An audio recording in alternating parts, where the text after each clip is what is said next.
This is the tale of Mr. Morton. Mr. Morton is who? He is the subject of our tale, and the predicate tells what Mr. Morton must do.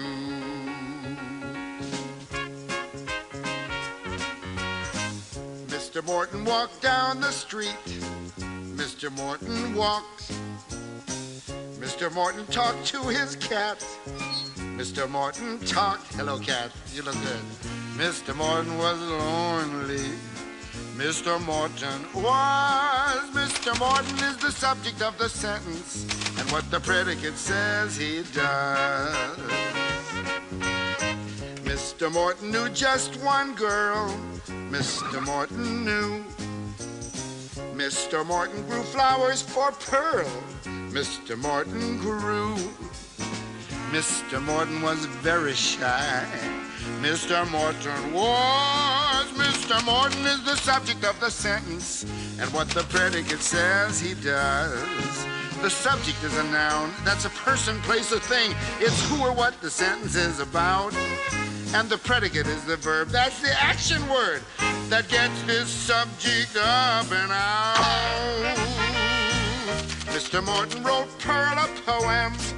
Mr. Morton wrote. Pearl replied in the afternoon. Pearl replied by a note.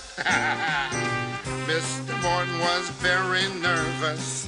Mr. Morton was. Mr. Morton is the subject of the sentence, and what the predicate says he does. The cat stretched, the sun beat down, a neighbor chased his kid. Come here, kid, come on. Each sentence is completed when you know what the subject did.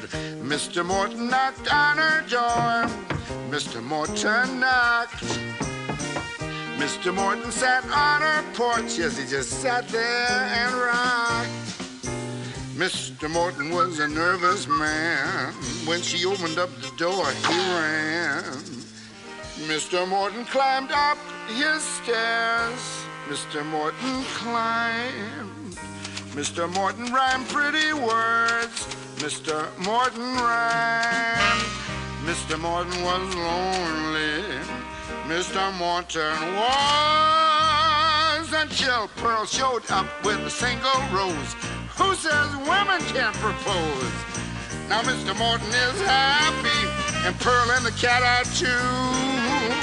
They're the subject of the sentence, and what the predicate says, hey!